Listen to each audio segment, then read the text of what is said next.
Ella Fitzgerald sang it. So did Janis Joplin. Billy Stewart made it a top 10 hit in 1966.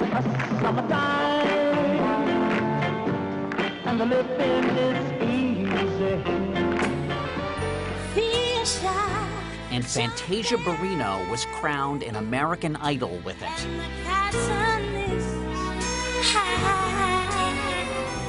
Summertime is one of the most recorded songs in American history. You may not know that it comes from an opera, an American opera, Porgy and Bess, with music by George Gershwin. So hush, little baby, don't you cry. It's the story of star-crossed lovers living on Charleston's Catfish Row. Porgy, an innocent beggar and cripple, and Bess, a drug addict and prostitute.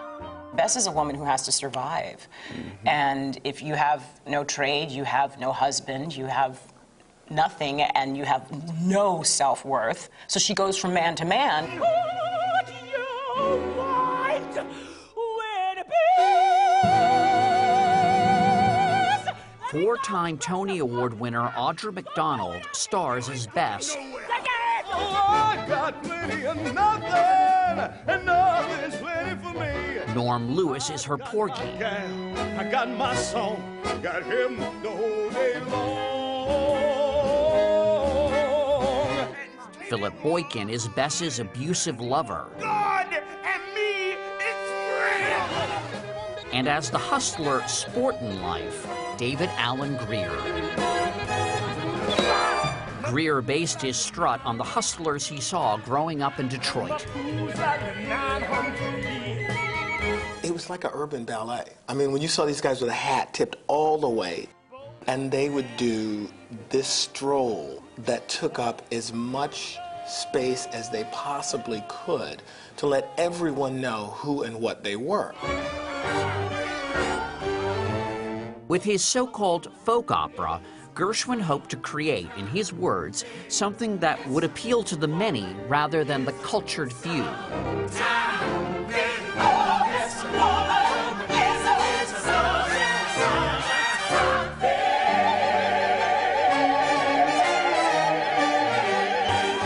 George Gershwin usually received mixed reviews for his work. Really? Is Yes. that right? Oh, yes. It's hard to believe today, but that's true. Robert Kimball is an expert on Porgy and Bess. He was not clearly of the musical theater world or clearly of the symphonic classical world. And so it bothered people that he seemed to not observe the boundaries that people thought were traditional. When you think that this was George Gershwin's first opera, I mean, when you think, you know, what's Mozart's first opera or Verdi's first opera? You know, most people can't name it. And here's George Gershwin, you know, out of the gate, composing his first opera. Batting 1,000. Batting 1,000. Diane Paulus is the show's director. This is everything I dream of. Great music, great story, great character, great passion. I was thinking, why is this in the opera house? Probably when I saw it. You know, why isn't this work considered great musical theater?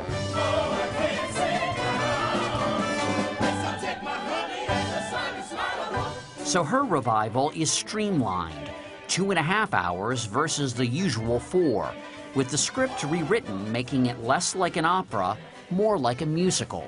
No use complaining. Got my guy. That's one reason that before it even opened, Stephen Sondheim, widely considered the greatest living writer of musical theater, blasted the creative team in a letter to the New York Times, accusing them of disdain for the opera.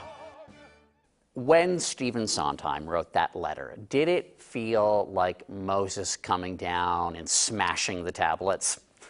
No. It just felt like someone who had a very strong opinion about something that they didn't know of. I actually was giddy about it. People are supposed to be so passionate about theater that they're writing letters, they're arguing, and people are going back and forth. If controversy hadn't erupted, well, it wouldn't be Porgy and Bess. The version that opened in 1935 was riddled with racial epithets, including the N-word, which was later removed. Still, it was an important vehicle for black performers. This piece was radical in 1935. I mean, Al Jolson wanted to play Porgy in blackface, and it was George Gershwin who said, no, this is a piece for African Americans. And the show itself became a vehicle for change. In 1936, the cast refused to play Washington's National Theater until the theater allowed blacks to sit with whites in the audience.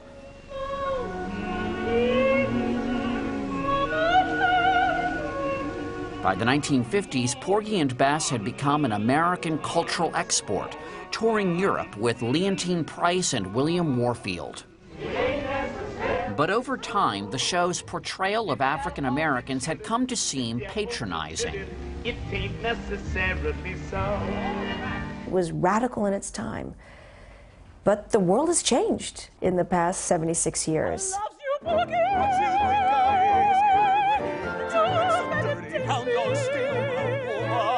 In this revival, says Norm Lewis, the characters are less caricatured.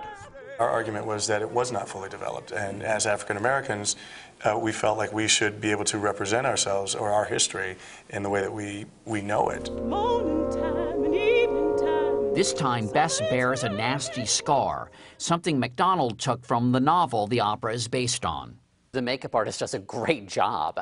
I mean, it's sort of like, oh my God, Audra McDonald's been injured. You can see the show. Yeah, so many people afterwards are like, oh, thank God. That thing is off. But yeah, it's very important. From this minute I'm telling you, I keep this phone on my. No one knows how George Gershwin would have viewed changes to his masterpiece. He died when he was only 38, less than 2 years after he wrote Porgy and Bess.